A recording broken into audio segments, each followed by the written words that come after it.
The morning came quietly over the city of Varian. The sky was pale gold, still half asleep, and mist curled around the tall towers like thin ribbons. Captain Aaron Blake stood on the wide balcony of the royal hall, his hands resting on the cool stone wall. He had seen many mornings like this, but something about this one felt different. Perhaps it was the strange message that had arrived the night before, sealed with a silver crest, a message from a kingdom few knew anything about.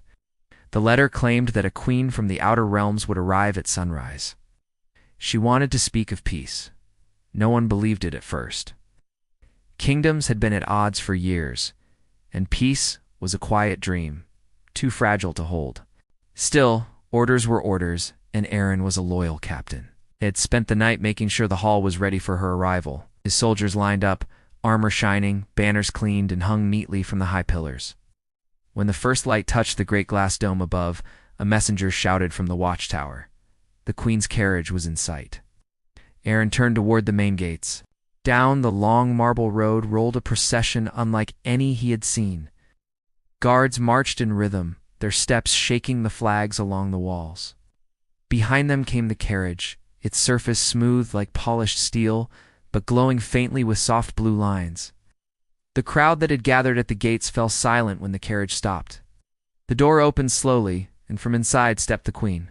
She was tall, graceful, and wrapped in a suit of silver and white fabric that shimmered when she moved. Every thread seemed to catch the light and hold it. Her face was calm, but her eyes carried something deep, something between sadness and strength. Even the wind seemed to hesitate as she walked forward. When she entered the hall, everyone bowed, but she lifted a hand, a small gesture that said she wanted no grand show. Her voice, when she spoke, was steady but gentle. Her name was Queen Selena. She had come not as a conqueror, but as a seeker of peace between the kingdoms. Aaron watched her as she spoke, studying the way she looked at people not with pride, but with understanding, as if she saw both their fears and their hopes at the same time. After the formal greetings, the queen's companions carried in gift-simple crystals that glowed faintly when touched. The people whispered about her strange attire, her quiet grace, and the shining threads of her suit. No one knew what material it was made from. Some said it was armor, others thought it was ceremonial. But Aaron found himself thinking of something else, that the suit was less about protection and more about identity. Like a layer between her and a world that had once hurt her. Later that morning, as the court gathered for the welcoming banquet, Aaron stood near the edge of the room, speaking little. He noticed how Selena moved through the crowd, speaking kindly to everyone. She did not sit on the throne meant for her, but instead chose a small chair beside the common councilman. Her actions were simple, but they surprised everyone. It was unusual for a ruler to act in such a humble way. When their eyes met across the room, time seemed to pause for a breath. In that glance, Aaron felt as if he stood before someone who carried centuries of wisdom yet longed for ordinary peace. Maybe it was her calmness that unsettled him, or maybe it was how she seemed to look asterisk through asterisk his armor, rather than at it. After the banquet ended, and the guests began to disperse, the queen approached Aaron. Her footsteps were soft on the marble floor. "You are the captain of this guard," she said simply. He bowed in confirmation. Her gaze held his for a moment. "I can see why your soldiers trust you," she added. "You stand straight, but you watch quietly. That is a rare balance." Aaron was not used to such words. He nodded and said, "A captain learns more by listening than speaking, Your Majesty." She smiled, faint but real. "Then perhaps," she said, looking toward the tall window that opened to the horizon, "you will also listen to my reason for coming here." Aaron did not answer. But something inside him, some quiet sense of fate, whispered that his life was about to change. The morning sun had become strong by then, painting the floor in clear gold. The queen turned, her silver suit catching every ray of light as she walked away. For a moment it seemed as though the light followed her, not the other way around. As the great doors closed behind her, Aaron stood still, feeling the weight of the moment. The city outside buzzed with rumor and wonder. No one could stop talking about the strange queen who wore a shining suit and spoke softly of peace. But for Aaron, none of that mattered as much as what he had seen in her eyes, an untold story waiting to begin. The next day, the great hall was filled with quiet tension. People still whispered about the meeting, the Queen's strange suit, and the way she had looked at Captain Aaron Blake. Some said her visit was only a sign of curiosity. Others believed it was the first step toward something bigger. Aaron himself was not sure what to think. His duty was to protect the realm, yet something about Queen Selena made him curious in a way that no one ever had before. The Royal Council met at noon. Long tables of polished wood filled the chamber, sunlight pouring through tall glass windows. The Queen sat at the center, calm and thoughtful. When she spoke, her voice carried across the hall in a quiet but firm tone. She spoke of unity, trade, and understanding between kingdoms that had long stood apart. She said her realm desired friendship, not control, and that she believed people were stronger together than apart. Most of the council members listened politely, but Aaron could see doubt in their eyes. Old habits are hard to break, and these men were used to guarding what they had, not sharing it. Lord Varen, an older advisor, stood and spoke loudly, his voice echoing. He said no peace could be trusted, that behind every kind word there was always a plan to take something in return. Selena did not interrupt him. She waited for him to finish, then simply said, "The greatest strength of a kingdom is not its walls, but its heart. Distrust builds walls, and walls only keep out hope." Her words hung in the air. Some nodded, impressed. Others frowned. The meeting continued for hours until the sun began to fade. When it ended, the council was divided. Some believed her, some did not. Aaron followed quietly behind her as she left the chamber. Outside, the sky had turned orange and pink, and a soft wind carried the sound of market bells across the courtyard. Selena paused by the fountain. The water sparkled in the fading light. "Your people fear change," she said after a moment. Aaron nodded. "They have lost much in the past. Fear becomes habit." She looked at him. "And what about you?" He hesitated before answering. "A soldier learns to trust only what he can see." She smiled faintly. "Then what do you see when you look at me?" The question caught him off guard. He straightened, unsure of how to answer. "I see a leader," he said slowly, "and a mystery that I may never understand." Her smile deepened, a hint of warmth breaking through her calm. "That is a safe answer, Captain," she said, then turned away. "But one day you will need to see more than what stands before your eyes." They walked along the quiet garden paths. The night pressed in gently, and lights from the palace shimmered across the water pools. For the first time, Aaron felt no barrier between them. He saw not just a queen, but a person who carried loneliness behind her quiet strength. As they walked, a sudden sound broke the calm, a crash near the gate. Guards rushed to arm themselves, and Aaron stepped in front of the queen without thinking. His hand gripped the sword by his side. Moments later, a frightened messenger stumbled in, dirt covering his cloak. He bowed quickly and handed Aaron a scroll. Inside was a note written in hurried strokes. A group of rebels from the Outlands, angered by the idea of peace, planned to attack the city within days. Selena's face hardened. Her eyes, usually calm, now burned with worry. "They do not want peace," she said softly. "They fear that peace would take away their power." Aaron called his soldiers and ordered extra guards at every gate. Plans for defense began at once. But what struck him most was that the queen did not hide or retreat to safety. Instead, she stood among the soldiers, giving directions, helping organize supplies, even lifting a fallen weapon. Her courage impressed everyone. That night, when the city finally grew quiet, Aaron found her again by the same fountain. She was staring at the water, deep in thought. "Why do you risk yourself?" he asked. "You could stay inside with guards, yet you place yourself where danger walks." Her voice was calm. "Because peace means nothing if I stand above it. I must be among those who fight to keep it. Only then can they believe I speak the truth." The moon rose higher, casting silver light over the courtyard. Aaron noticed again the faint glow that shimmered from her strange suit. It caught the moonlight like a secret mirror, but this time he was not curious about what it hid. He began to think that whatever was beneath it was not for the eye to see, but for the heart to understand. For a long time, neither spoke. The air was cool, and the sound of the fountain was gentle. Finally, Selena turned to him and said quietly, "Do you ever wonder what lies beneath this suit, Captain?" Aaron met her gaze. "No," he said after a pause. I wonder what kind of courage lies behind it. Her eyes softened at his words. Then she said nothing more and walked toward the palace doors, leaving him standing under the moonlight. The night had never felt so still, and Aaron knew that something had changed between them forever. The next few days passed with quiet but heavy tension. The people of Varian were restless. Traders spoke in hushed tones at the market, and guards stood longer hours along the city walls. The rumor of an attack from the outlands had spread quickly, accusing even the children who played in the courtyards whispered about the strange queen, who had come seeking peace, but had brought danger behind her. Captain Aaron Blake barely slept. He spent his days checking defenses, training new recruits, and making sure the watchtowers were always alert. Yet each evening, when his duties were done, his thoughts drifted toward Queen Selena. He often saw her walking alone through the gardens or speaking gently with the townspeople who came to the palace gates. She seemed calm despite the rising fear around her. One night, as the sun sank behind the towers, Aaron found her in the library.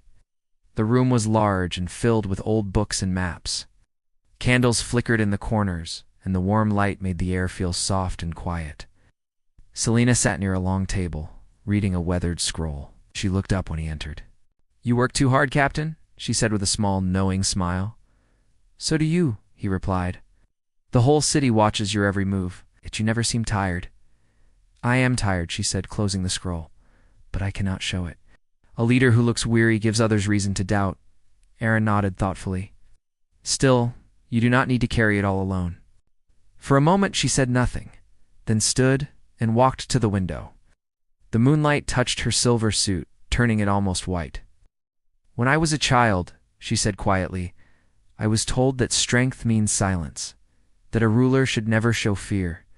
But I have learned that strength is not silence, is standing firm even when fear whispers loud. Aaron listened, leaning against a tall shelf. That is a lesson worth following, he said. I have lived by the sword for years and believed strength was only in victory, but I am beginning to think it might also live in peace. She turned to him, her expression gentle. Then you are wiser than most soldiers I have met. Their words hung in the air, calm and honest, yet something deep stirred beneath their quiet conversation, a connection that neither could name but both could feel. The next morning brought sudden trouble. A young guard ran into the hall, shouting that a scout post near the southern ridge had been attacked. The queen's face turned pale. Word soon came that the rebels were moving faster than expected, cutting off supply routes and burning outposts. Aaron called for his soldiers at once. Battles were things he understood well, but this felt different. The enemy's goal was not victory, it was chaos, to break the new trust forming between kingdoms before it could bloom. He rushed to the council chamber, where the advisors were already arguing. Some shouted that the queen had brought this trouble upon them, that her talk of peace had weakened their guard. Others defended her, saying the rebels only feared losing their power. Queen Selena stood silent at the center until the room grew still. Then she spoke, quiet but strong. If blood must be spilled, let it be mine first. I came seeking peace, not pride. I will not hide while others fight for me. Her words stunned everyone. The councilmen tried to protest, but Aaron's deep voice cut through their noise. Then I will stand beside her, he said firmly. Whoever she faces, I face too. And that was the end of discussion. The plan was simple, but dangerous. The queen would ride to the southern camp to meet her enemies face to face, hoping to stop the battle before it began. Aaron would lead her escort. Many saw it as madness, but others felt it was the only way to prove her heart was true. Before they left, Aaron met her in the courtyard where the horses were waiting. The early light shone through the mist, touching her suit with gold. Are you certain about this? He asked. She looked at him calmly. If I cannot face those who hate me, then I do not deserve those who trust me. He gave a short nod. Then may courage ride with you. They set out with a small band of soldiers, their cloaks fluttering in the wind as they rode beyond the city walls. The road stretched long and quiet, bordered by hazy hills.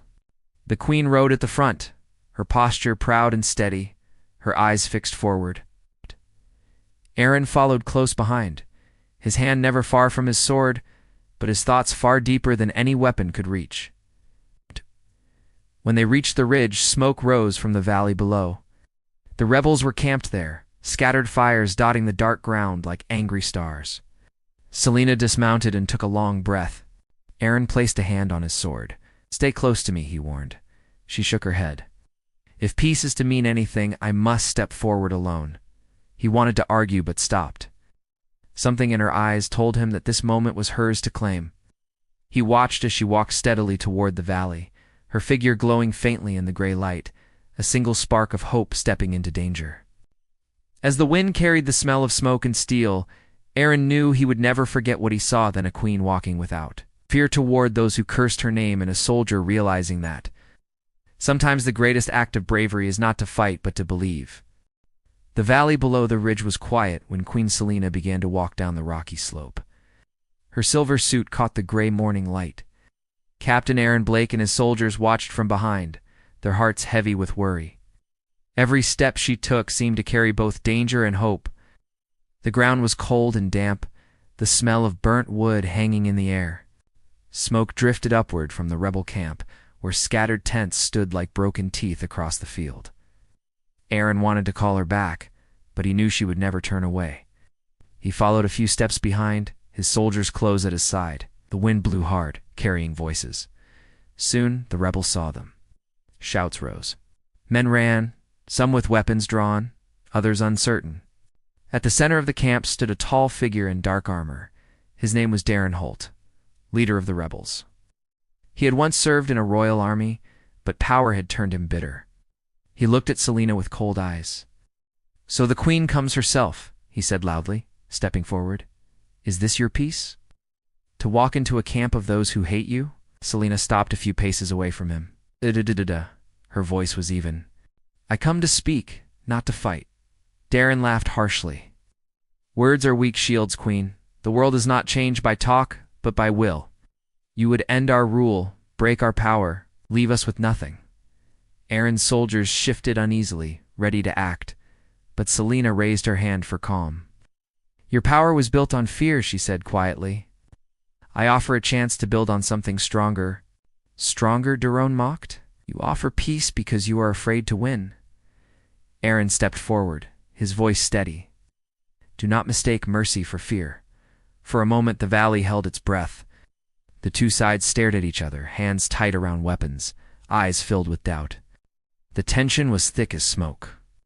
Then, without warning, a rebel pulled a crossbow from behind a wagon and fired. The arrow flew fast toward the queen. Aaron moved before thinking. He stepped in front of her, raising his shield. The arrow struck hard, splitting the wood and cutting across his arm. Pain flared, but he did not fall. Soldiers shouted, swords clashed, and chaos broke out. Selena turned quickly to him. "Stay behind me," he ordered through gritted teeth, but she did not. She stepped forward instead, her voice rising clear and fierce. "Stop," she shouted. "Stop this madness." Her tone carried across the field like thunder. Even through the noise of battle, people froze. Something about her voice demanded attention. Darren stared at her, startled by her boldness. "Why do you risk yourself?" he asked. "You could have hidden behind your guards, behind your walls." "Because I am tired of walls," she said. "They keep out enemies, but they also keep out truth." The men hesitated, confused, unsure whether to keep fighting. Aaron, breathing hard, lowered his sword slightly. The queen turned toward him, her face pale with worry. He saw the blood on her hand where she had touched his arm. "Your wound," she began, but he shook his head. "It will heal," he said. "You have to end this." She looked back at Darren, taking another step forward. "You think ruling through fear gives you control, but it only gives you emptiness. Every strike, every loss will come back to you in silence. When silence rules a kingdom, it dies." Her words made something break inside the rebels. One by one, their weapons lowered. Darren's expression changed, from anger to doubt. He looked around and saw his men's faces. They were tired, hungry, uncertain. The promise of power no longer burned strong. Finally, he threw his sword to the ground. The sound of metal striking stone echoed through the valley. "What would you have me do?" he asked bitterly. "Live," Selena said simply. "Help rebuild instead of destroy." That single word, so simple, carried more weight than any speech. The rebels slowly fell to their knees. The battle that could have burned the city to ashes was over without another blow. Aaron watched her, awe rising inside him. She had walked into danger and turned it into peace with nothing but courage and truth. His arm throbbed with pain, but his heart beat stronger than ever. When they returned to Varian, the sun was already high. People gathered at the gates, cheering as they rode in. The queen sat tall on her horse, smiling faintly. Aaron rode beside her, his arm bandaged, but his spirit lifted. The city bells rang, and banners fluttered in the wind. The people shouted her name, but she did not wave. She only looked at them with quiet joy, as if she could hardly believe peace had truly come. That night, as the moon rose over the city, Aaron found her once more by the garden fountain. The soft sound of water filled the silence between them. She turned when he approached. "You saved me today," she said softly. Aaron shook his head. "No," he answered. "You saved us all." For a moment they stood without words, the light playing across her silver suit. Then she said, almost to herself, "Perhaps now the weight I carry will grow a little lighter." He looked at her with a quiet smile. "You carry more than a crown, my queen. You carry hope." And though neither spoke again, both knew that the bond between them had become something unbreakable, something that even fear, war, or time itself could never undo.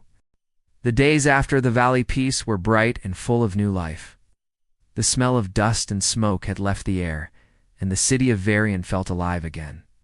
Its people no longer whispered in fear, but sang as they worked in the streets, hanging fresh banners of white and gold. The Queenie's walk into the rebel camp had become a story that spread faster than the wind itself. Children repeated the tale in excitement, and the old spoke of it with pride. Queen Selena spent her mornings speaking with farmers and healers. She wanted to know what her people needed most. She sat with builders to plan new bridges and schools. She ordered that lost homes in the southern towns be rebuilt, using both her people and the former rebels who had thrown down their weapons. Some still did not trust the rebels, but she made sure they shared food and work side by side. In time, suspicion began to fade. Captain Aaron Blake watched all of this quietly.